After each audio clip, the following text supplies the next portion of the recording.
This is episode number 27 with the world record holder and ultra endurance runner, Nick Butter. Welcome to Unleash Your Inner Greatness. My name's Joseph DiBernardo, and each week I'll be bringing you an inspiring person or message to help you unleash your inner greatness. Thanks for spending some time with us today. Now let's get after it.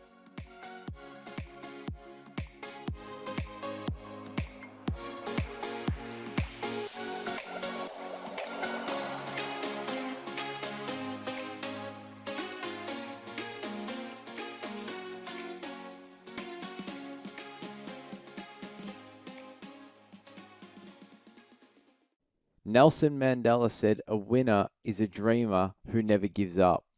And Michael Jordan said, "Obstacles don't have to stop you.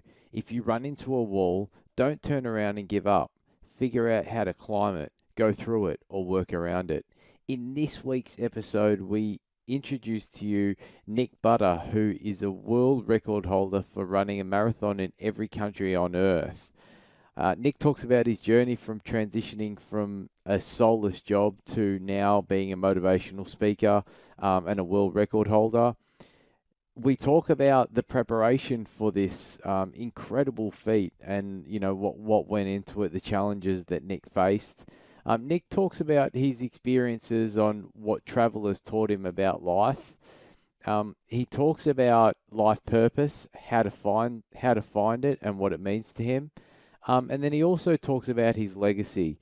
It's an unbelievable episode, and I can't wait for you to listen to it. So without further ado, guys, let's jump into this week's episode of Unleash Your Inner Greatness. Guys, welcome back to this week's episode of Unleash Your Inner Greatness. And I am so excited to dive into this week's episode. On this week, we introduce Nick Butter, an endurance athlete, ultra runner, motivational speaker, author, and fundraiser who became the first man in history to run a marathon in every country on earth. From broken bones, muggings at gunpoint, shot by strangers, bitten by dogs, Nick has endured countless planning, money, and energy to achieve this unbelievable feat. And I am so excited to introduce you to the show, Nick. Welcome to Unleash Your Inner Greatness. No, thank you very much for having me on. I'm honored. Welcome back to somewhat of normality.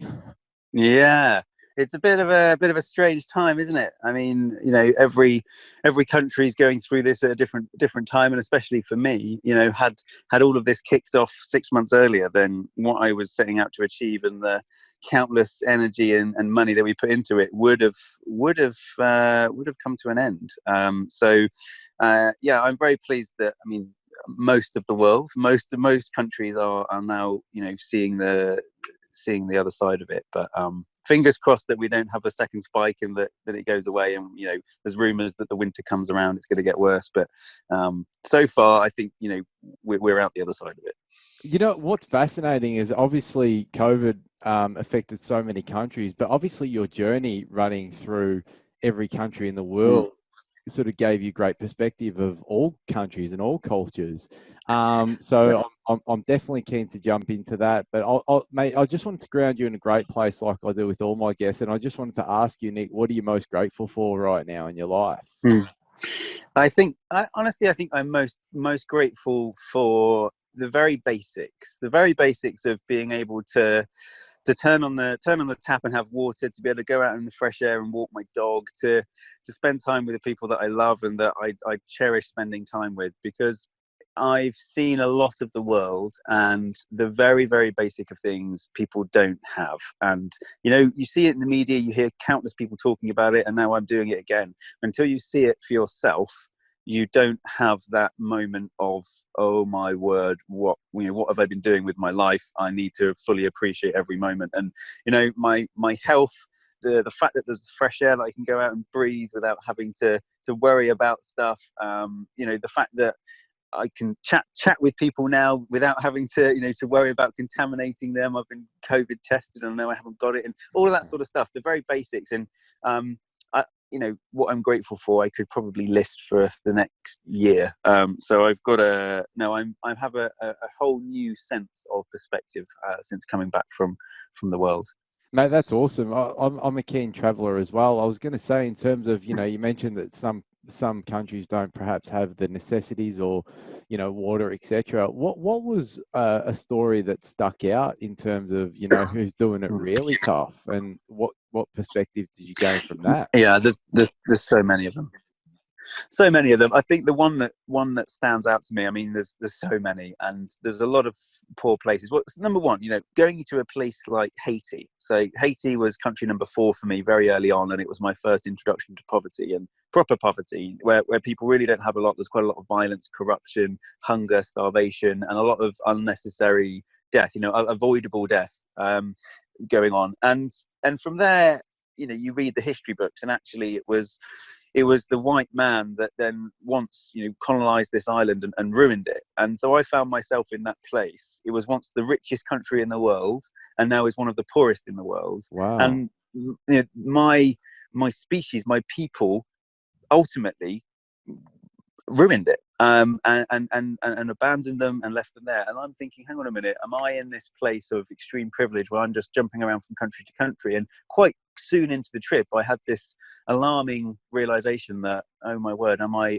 doing something that's a little bit obtuse and a little bit arrogant and a little bit ignorant, and should I be putting my time elsewhere? And honestly, that's still with me now, and everything I'm trying to do for the future is going to try and counterbalance some of that.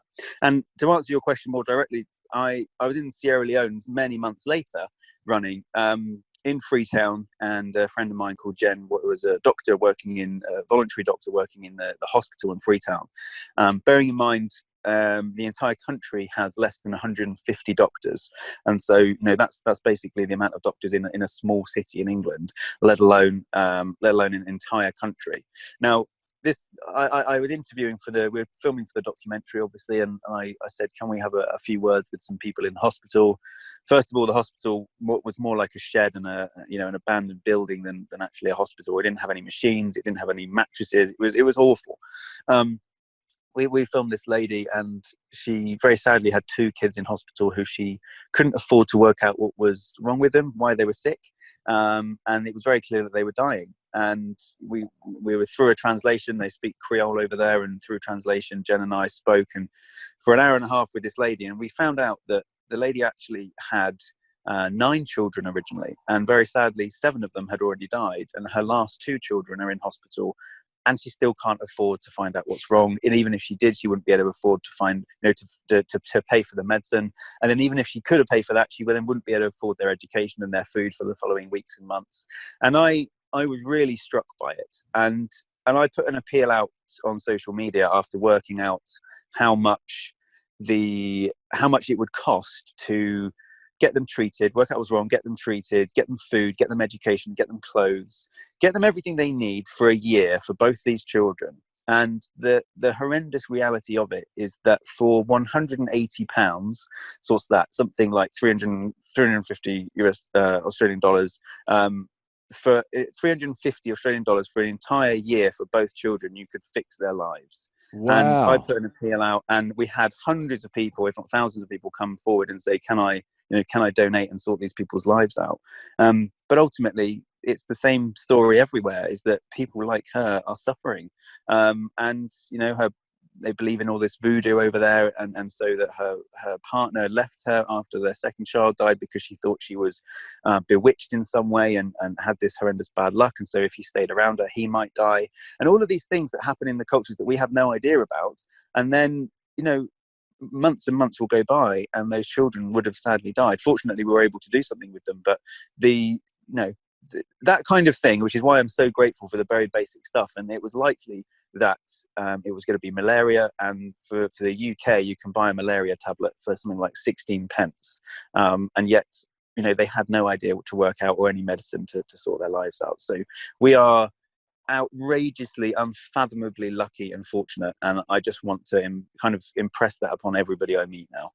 I think I love this point about gratitude, because when you do travel to less, to less off places, you do come back and feel that gratitude. But then we get back into that Yeah, cycle of, perhaps not being grateful and starting to be greedy and starting to Yeah. pursue, material things. What do you think? How do we shift that, Nick? Like, let's say you do go back into the place of, Mm. Western mindset.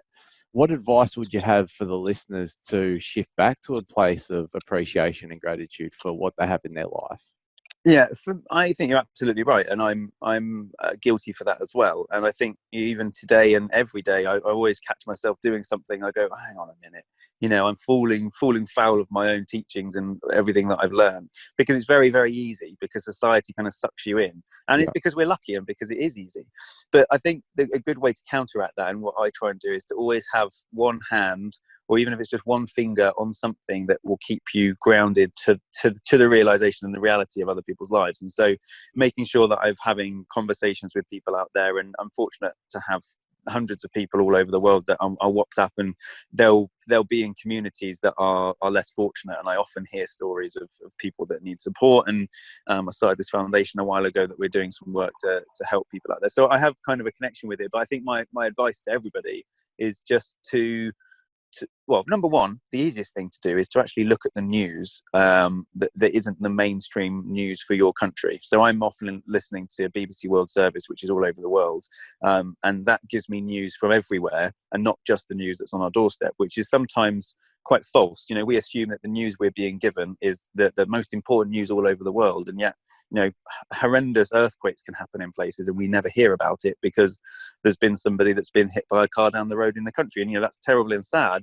But actually, if we were to just seek it out and find it, there's a lot out there that we can cling on to make ourselves remember how fortunate we are. So there's that. And I think having a contact, having some form of phone call or email, or whether it's a written letter, whatever the form is, to have some form of contact with somebody that you can start to help.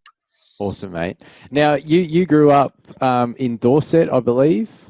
Yep. Yep, like active skier when you were young. You've got Yeah. obviously an inspiring story. I was just wondering, could you just give us just a brief synopsis of how you got to where you are today? I know you used to work in finance as well, but I think it's Yeah. always better from the storyteller's mouth. So I'll hand it over to you. Yeah. Can you just give us just a brief summation of how you got to the journey? Yeah, sure. So, yeah, trying to sum it up briefly then, I guess I was always quite shy, I suppose, an average achiever in school, but loved sport, always into running, always into tennis, skiing, joined the under-19 Snow Sports England team. So I was trying to make skiing my career. It was my life. It was my passion. And running was never really a huge thing, but I was pretty good at it, and I enjoyed it. And I was definitely one of those kids that didn't run away from the opportunity to go and take part in cross country. So I was very sporty. But then ultimately I had the voice of my dad on my shoulder, and my parents, who said, you're probably going to have to real job at some point. You can't just kind of be a ski bum for the rest of your life. And I said, well, maybe I can. And ultimately I listened to their advice, and I said, okay, let's go out and let's get a real job. And I got into finance. I was very fortunate to get the job I did, and went into banking, earned some money. And I was deteriorating my soul, but increasing my bank balance, if you like. Yeah. So at then point, there was a balance where I used running as an outlet. Unbeknownst to me, I was running kind of for therapy, as many people do, and you certainly realise what good it's doing for you. And then I had a few opportunities to go and run with some sponsors in some various places, and I had to turn things down because I was working. And then I started to make the mental transition of getting out of a real job and going into something that wasn't as secure. Definitely had no money in it, but something that was going to make me happy. And then I was running out in I made that journey. I went into running properly, and then I was out in the Sahara Desert, running the famous Marathon des Sables, which many of your listeners will have probably heard of, a 7-day grueling race under 50 degrees heat through the Sahara Desert. And I met this guy called Kevin. And Kevin was 50 at the time, and 51 at the time, sorry. And he was an amazing bloke. This kind of bloke that you meet very few people, a handful of people in your life like him, that make you realize a lot of things, and their words go round and round in your head for quite a while. And sadly, Kevin had terminal prostate cancer. And he said to me, yeah, no, I've only got 2 years to live. And he said so with such a smile and a spring in his step that it was this huge disconnect with what he was saying and the reality of his position. And I thought, what is it with this guy? And I then very quickly realized that he just understood the value of life now. You know, he had a clock on his life, and so therefore he had to make decisions about what he was doing with his time.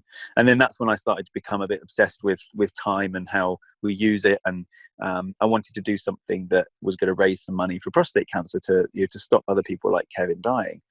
And then I thought, right, well, Kevin's telling me, he said to me, don't wait for a diagnosis. Don't wait for something horrendous to happen in your life for you to get the kick up the backside that you need to follow your dreams. Whether it's you want to be a singer, whether it's you want to be an artist, whatever it is you're passionate about, you've got to follow that until you achieve it. And I thought, you know what? Well, I love taking photos. I love traveling. I love meeting people, and I love running. So let's go and do something that no one's ever done before. I Googled it. I Googled many things, and I eventually landed on the fact that nobody had ran a marathon in every country in the world. And I thought, why? Because surely, you know, we've been to the moon. Why has nobody gone to, you know, run a marathon in every country in the world?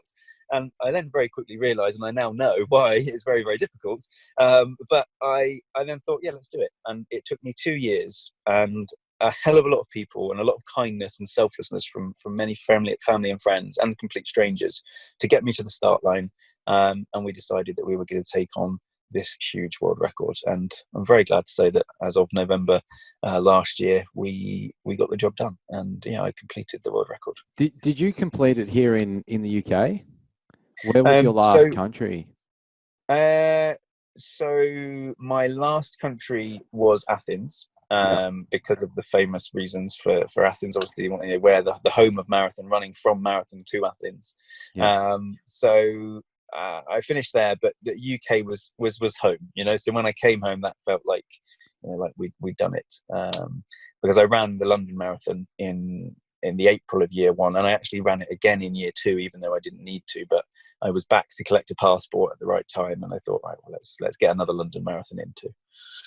And with it's such an incredible story. So I appreciate that, Nick. It's amazing. It's amazing. Sometimes even just a story can inspire someone, like someone who may be stuck in a finance job or a legal job, or just a job that they perhaps don't enjoy. You made the leap. You said that you felt that your soul was getting sort of sucked dry from the job. If there was someone listening in who wanted to make that transition, but sometimes fear holds them back, how do they make the leap?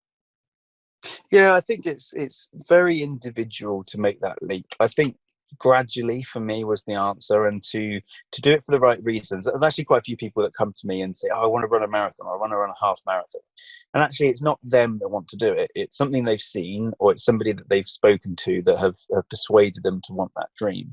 And so I think in order for you to take action on things, you have to truly want it for yourself.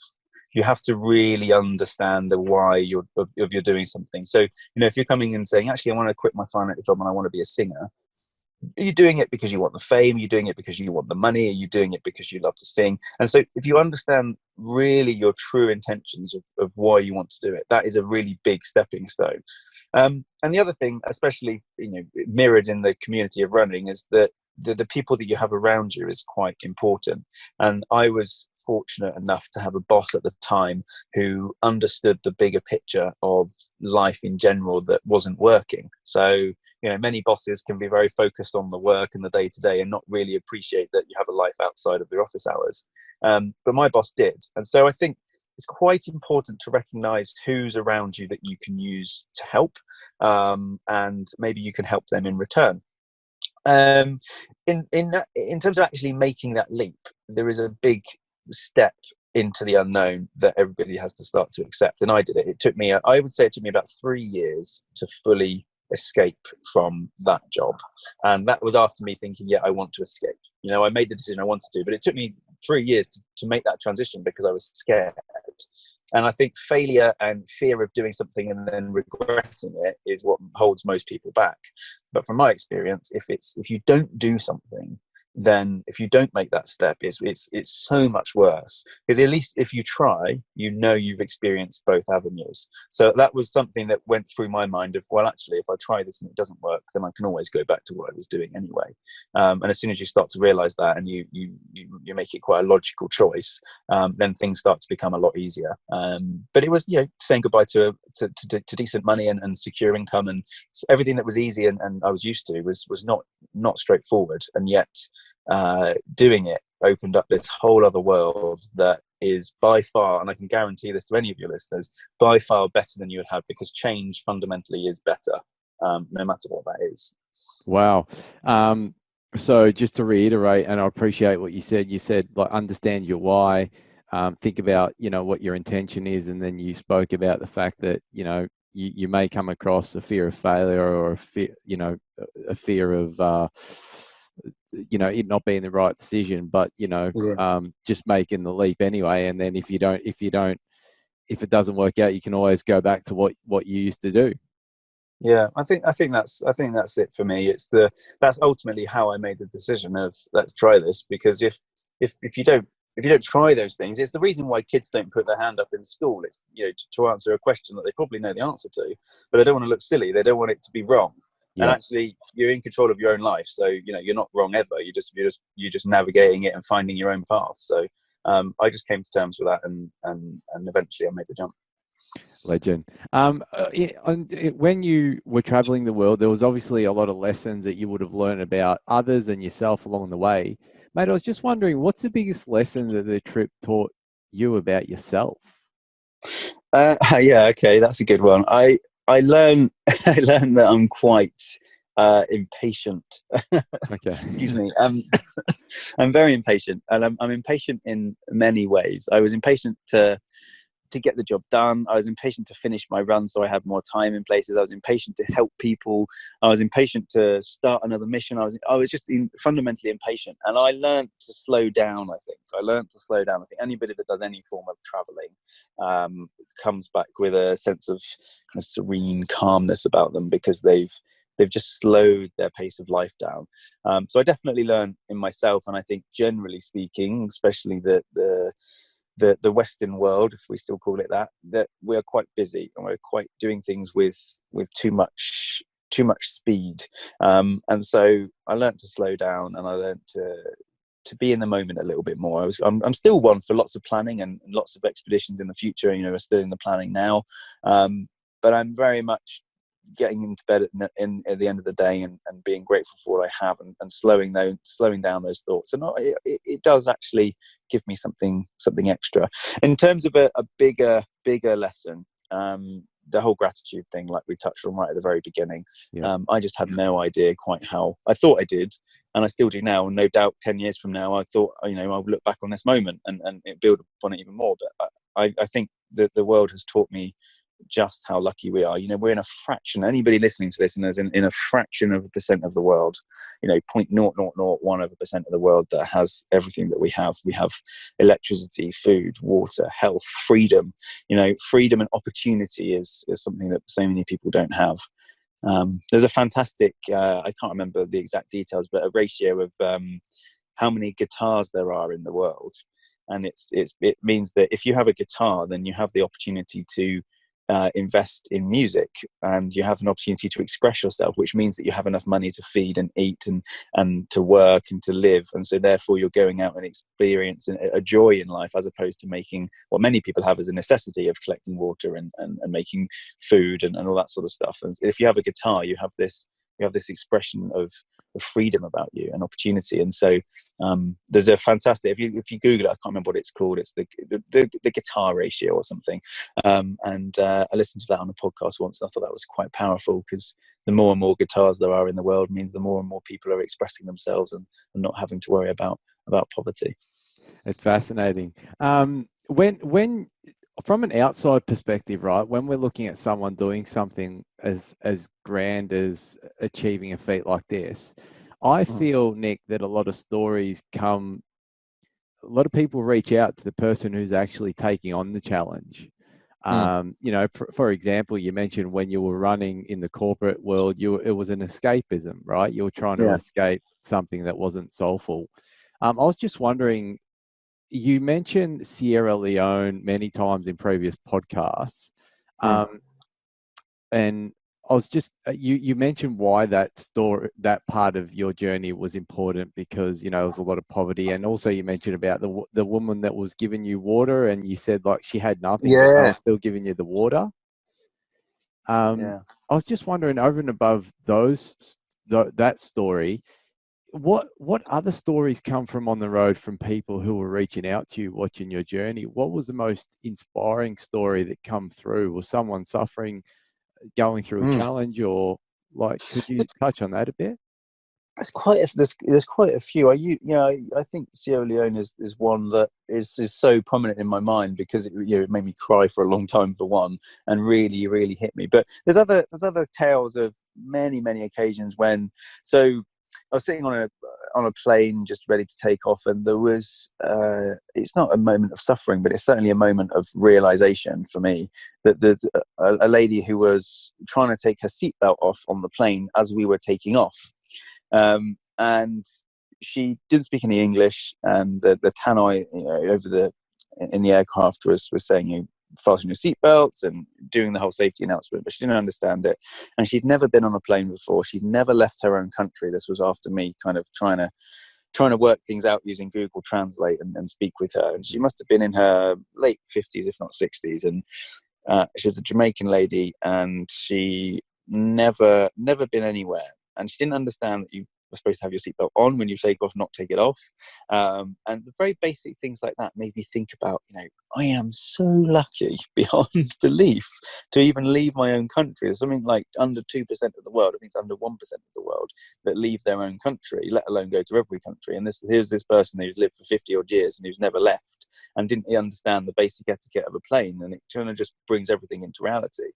In a similar state, there was a guy who, a taxi driver of mine actually, who I showed him some pictures as we were waiting in traffic to get towards an airport where he was dropping me back somewhere. I was in Africa, and I showed him some photos on the iPad of where I've been, and we shared some stories of what I've been up to. And he'd never seen snow, not on telly, not anywhere. Didn't understand the concept of snow. Didn't understand what it was, or just didn't have any form of education like that.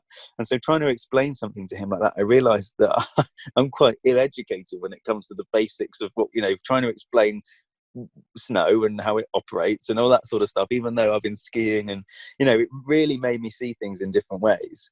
And then, I could go on many stories like this. There's another one with a taxi driver who I mentioned the whole concept of prostate cancer to him. And he said, oh yeah, I don't know what that is. And I explained it to him, and I said, look, if you probably do need to go and get checked, can you find somewhere where you can get checked here? And through some contacts, we managed to get some details to him, and he went and got checked for prostate cancer. And I've had many people come back to me and say the same story, actually, where they went and got checked after a conversation and they actually had prostate cancer. Wow. And through that conversation, and that just, it absolutely ignited my kind of enthusiasm even more so for the rest of the trip every time it happened, because I had about, I think by the end I had close to 24 people that I'd spoken to, and they had contacted me afterwards to say I'd got checked and I have it. And that's just the power of conversation. And so, going back to the what I learned about stuff, just having a simple conversation with somebody that you may not usually speak to, can open up a whole can of worms, a great can of worms in your mind that teaches you a lot about yourself and the world. So there's plenty of stories like that. Thank you, mate. I really appreciate it. You overcome a lot of challenges along the journey. You got bitten by dogs in Marshall Islands. You were denied access to countries. You broke your ankle 4 months before the expedition started, etc. There was a lot that Yeah. happened. I was just wondering, Nick, what process did you go through to overcome the challenges, and how does one become more resilient when faced with challenge in their life? Yeah, I think there's two ways of going about things like that, and I class myself as pretty resilient. However, having a few broken bones and suffering, like I did on this trip, and I look back and I really felt like I was the resilience king.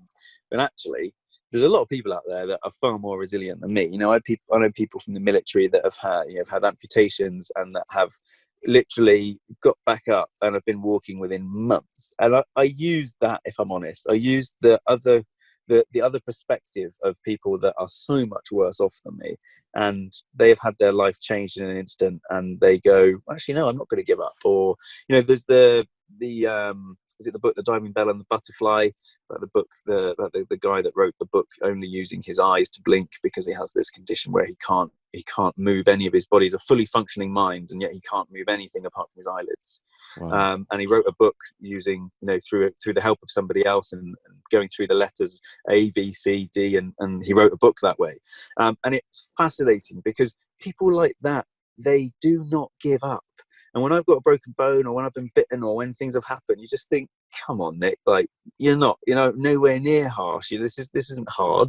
Just crack on with it. And I think that's what ultimately got me through everything. I had so many, you mentioned the broken bones and stuff, but it was the food poisonings and the times when, I really felt like my body just wanted to stop moving.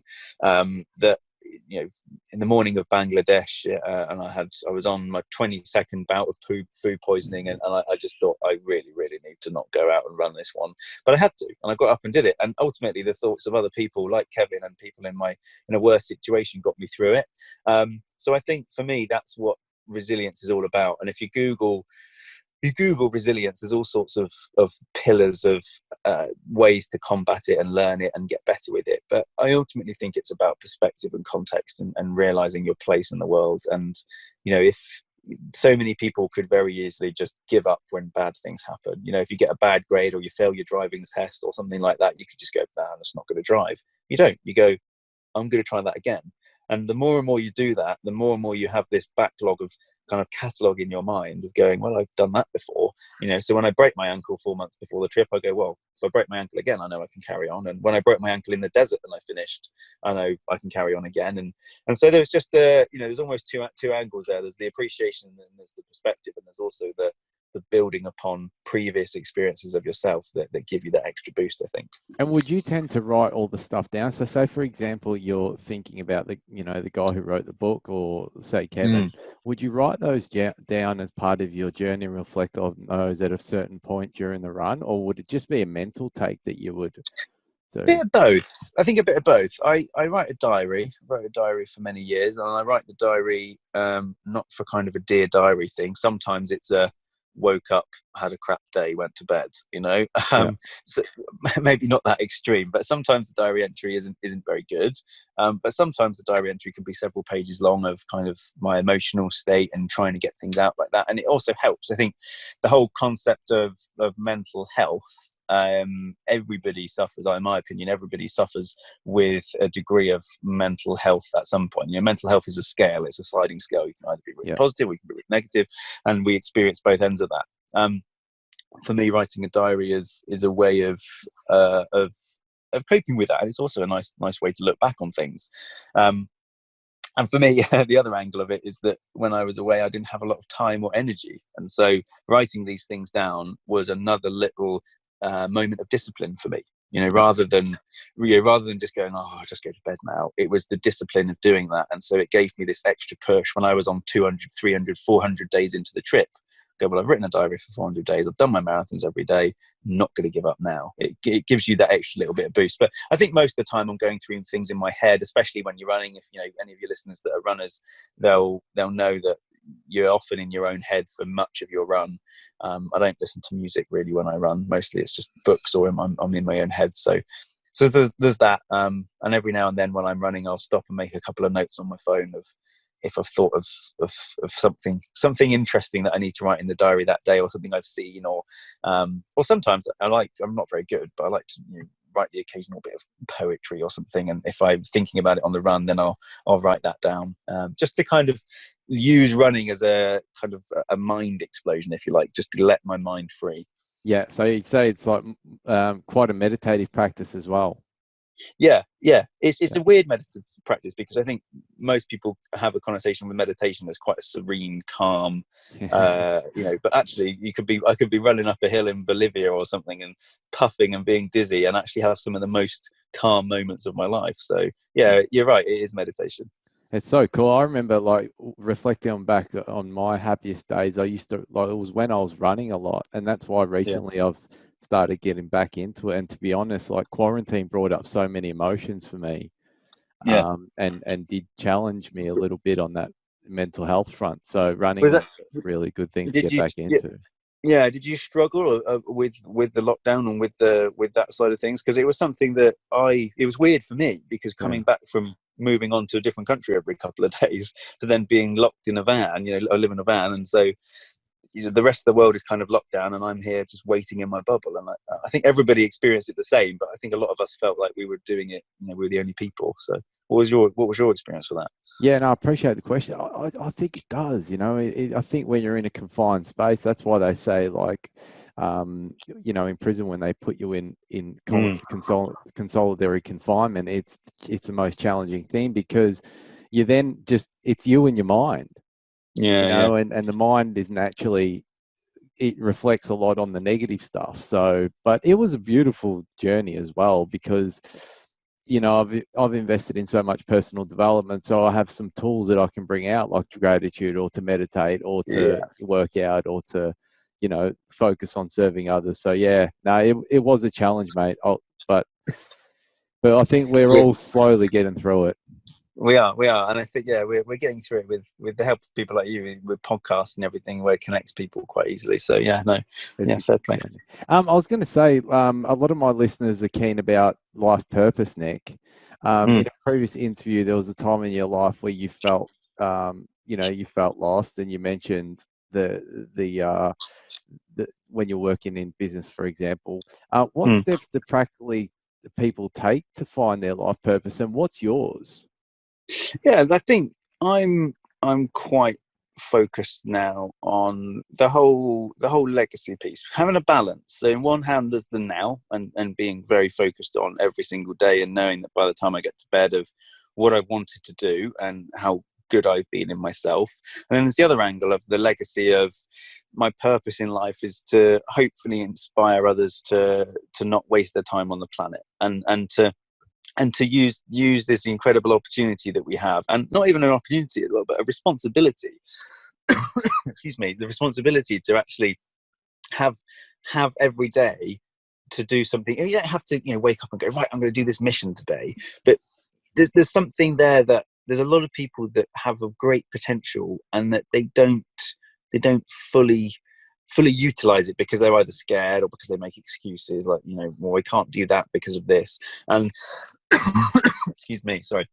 Yeah. There's an awful lot of people that do that. And so I think my purpose is to try and bring people out of their shell a little bit, and to hopefully nudge them in that right direction. I'm not really on some crusade to get everybody running and into sport, but I think sport is a good way of doing it. And I said in an interview a while back, I said, I'm not trying to get everybody to run around the world, but actually I would recommend it, because it does tick a hell of a lot of boxes to get your perspective, to get your mind going, to enter that meditative state, etc. So I'm I think that's my purpose. I'd like to get to my deathbed when I'm old and grey and have a lot of stories to have told my grandkids of the world and the teachings and the lessons that I've learned, but also hopefully inspire lots of others to do the same thing. And if I know a couple of people have gone, yeah, I'm going to quit my job and go and enjoy life, then that'll feel like I've done that. In terms of getting people there, I think it's quite difficult individually, because there's so many different sets of circumstances. Because, like I said, you can't just say, all right, well, I'm not going to pay my mortgage, I'm not going to feed my children, and I'm going to just go and travel around the world, But on the other hand, you can put yourself first, and you can do it in a way that doesn't hinder others. You just have to have a bit of a plan. Speak to people that's around you about it. It wasn't for me. I didn't just go, I'm going to do this. There was a lot of conversation with a lot of people that threw up the questions to me of, well, how many countries are there in the world? And I said, well, I don't know. And how long is it going to take? I said, I don't know. And there's just a lot of talk and a lot of planning that goes on without you really knowing it's planning, but just communication with the people around you. I think finding the purpose, there's a lot of people that I meet that don't really know what their purpose is, and they'll say their purpose is one thing when it's something else. You know, I'll speak in schools and they'll say to me, I say, so what, you know, so what are you doing what do you want to go and do at university? And they'll say, well, I'm going to go and study business. And they'll say it really enthusiastically. And I'll say, so what are you passionate about? And they go, oh, I love to paint. I said, so why are you going to business school? You know, and I think there's that, is the changing your direction to go and follow your passion as opposed to follow the money. Follow your passion, the money will come. Follow the money, and your passion will die. And so, Wow. you know, if you have that, I think that's the purpose of everybody. Just do what you love, as long as you're not harming others. And a lot of my previous guests have said follow your joy. Do you think there's a difference between passion and joy, Nick? Oh yeah, that's a good one. Passion and joy. So, for example, me running with the dog. My puppy is only 7 months old, and I haven't had a dog of my own before. And the dog brings me a hell of a lot of joy. You know, I'm smiling, and I'm running, this huge smile on my face, bigger than I ever would, and that's my joy, and I love to do that. But is it my passion to go and run with the dog? Not really my passion, no. I love to run, and I love to spend time with the dog, and I love to be outside. But I think passion has an intent. It has a focus, much more than joy. And I think many people can operate without such intense focus. For me, I'm very keen on having the focus, and I don't work very well without having a focus and putting my passion into all of that. And so if you said to me, well, you know, I've won the lottery, and now what do you do? If your answer is to continue along the same path, I think your joy and your passion are kind of merged, and you're pretty much on the right track. If you say, well, if I win the lottery, I'm going to go and do something different, then that's maybe when you're not quite on the right track, and where your passion and your joy individually are not quite aligned. And I think there's a few people I've spoken to, and they're absolutely enjoying and have joy from what they do, and they are passionate about it. But I don't think they're necessarily the same thing. Okay. So if we relate it to you, how do you define your passion? What's your passion? I think my passion is to enjoy life, because of the message from Kevin, which wasn't my passion before. I think my passion before was to earn a lot of money and to buy nice things, if I'm honest. And that's not me, and it wasn't me, but I was sucked into it. To enjoy the days and to live free, I suppose. You know, I live in a van now. I live very minimally with simple stuff, and every now and then I'll walk past a shop, and I'll think, well, not so much recently because of the lockdown, but over the last couple of weeks, I walk past a shop and you see a top or something in the window, and you think, oh, I like that, and then I catch myself and go, no, that's not what I'm passionate about. It's not going to bring me joy. I don't need it. My passion is to live simply and to explore the world, I think. Awesome. I hope that by the time I get to an old age, that I've ticked off a lot of world records, and I've just achieved lots of different running related challenges, because it's the way for me to see the world. I absolutely thank you so much for digging into those further questions. I love what you just said, so I'm going to take a lot away from that. Your book, Running the World. Yeah. What can the listeners expect to read, sort of get out of the book? And I'll put it in the show notes. We'll also do a giveaway as well when we launch this. Brilliant. So yeah, over to you. Yeah. So the book is so factually speaking, it's a book of the expedition, talking about every country in the world is listed. It's my planning phases before, during, and afterwards. There's lots of stories about me littered through the book, and littered through the narrative of the journey. And the book begins with me setting off and finishes with me completing the mission. But there's lots of anecdotes in there, and there's quite a lot of my philosophy of what I've experienced along the way, and how it's kind of enriched my personality and an appreciation for the world. And then also quite a few heartfelt moments of not just the people I meet on the journey, but with my team that have been in the background helping, and the relationship that I have with my parents and my dad, he was incredibly involved and was responsible for a lot of the booking of the flights. And so, you know, the odd conversation I would have with him that either ended in tears or tantrums or stress and fraught words. And so there's the whole plethora, the whole range of emotions of trying to complete this massive world record, and then also just missing things like having a nice bagel back home, and having the comfort of a fire. It's got the whole range of my experience. Awesome. Listeners, make sure you grab the book. Nick's journey is unbelievable. Nick, I've got 3 rapid fire questions and 1 final question. Are you ready for the rapid fire? Go for it. Awesome, mate. What's one thing that people can do to live a happier life, Nick? Get outside more. Okay, get outside more. What's one thing that people can do to live a more purposeful life? I would say be grateful for it every day. If you're grateful, then your purpose will increase, I think, because if you're getting to the end of the day and you don't know what you're grateful for, then things change automatically. Yeah. Legend, thank you. And what's one thing that people can do to live a regret-free life? Say yes more. Say yes more is always an easy one. I think there's many people that in my life, I know this is quick fire, many people in my life that say, oh, maybe, or say yes and then back out. But if you just say yes, there's that famous film, The Yes Man, just says yes to everything, and it's ridiculous because you say yes to everything, you're going to get yourself into trouble. But the fundamentals are just say yes more than you do now. And I said that, there were situations where it said to me, oh, do you want to go and do a bungee over the Zambezi River? My mind said no, but I was like, no, I'm going to try and embrace the yes, and I did it, and that sort of stuff. So yeah, say yes more. Wow, that's awesome. Okay. Last question, Nick. I've loved this chat. It's been awesome. The last one is this. Imagine it's your last day and I handed you a piece of paper and a pen, and you have had an opportunity to write down one piece of advice for future generations to believe in their inner greatness. What's the one piece of advice you would give them? To believe in their inner greatness.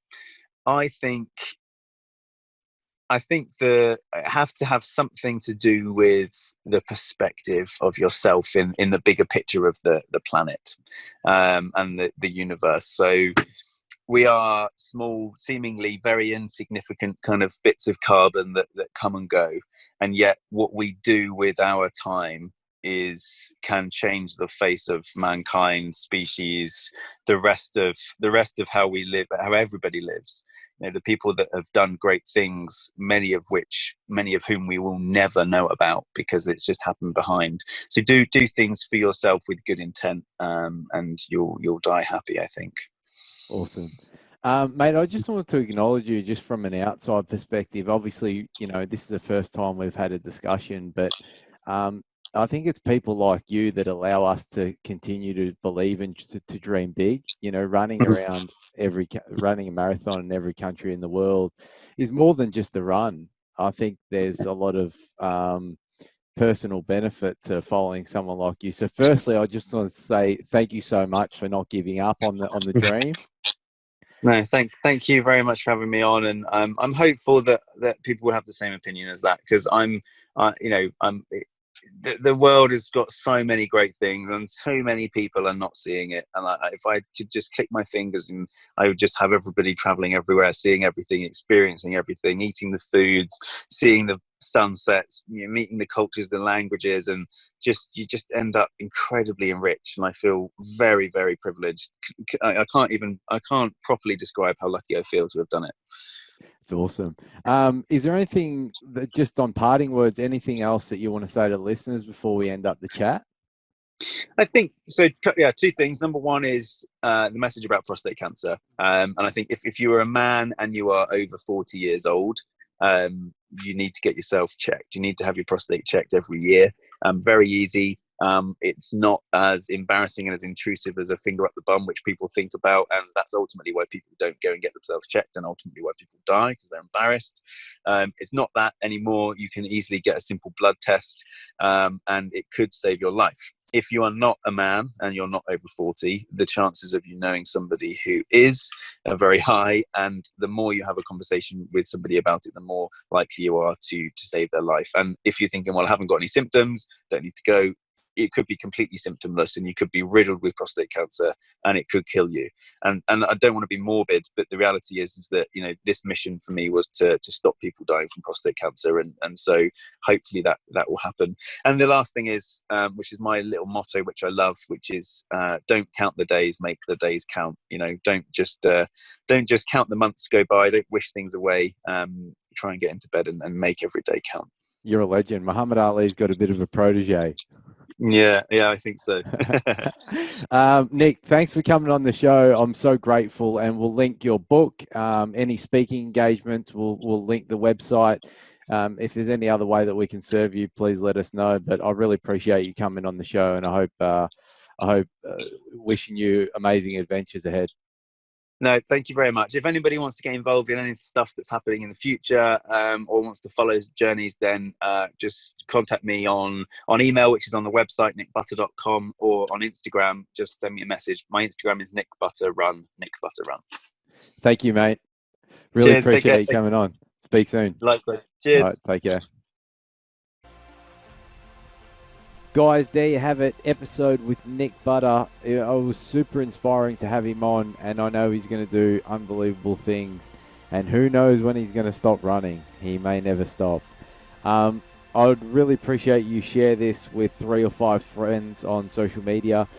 Make sure you tag me on Instagram at Joseph DiBernardo. I'd love to hear you and see you listening into the episode.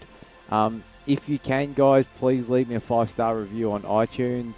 That just helps me to get more visibility online and to help spread the message of self-belief, self-worth, and ultimately believing in our inner greatness, which I'm sure we all want to do. That's it for this week. I really appreciate you guys being on the show. Thank you so much for continuing to listen in. And you know what time it is. It's time to go out there and unleash your inner greatness.